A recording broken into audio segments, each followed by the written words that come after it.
Dünya dolandırma de ömrümü dünyaya seslendim eyle geçsin bade.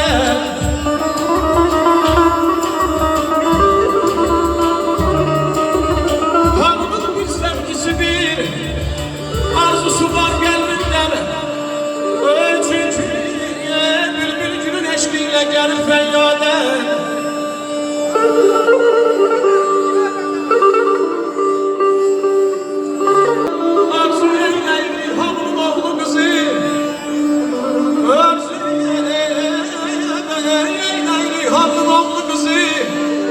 Süreler sevdiğine ömürlerin azade.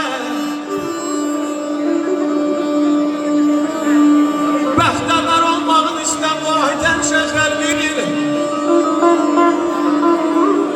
Bəxtəvər olmağın istə qəlbin həmşə vahid. Qorxma sən yenlər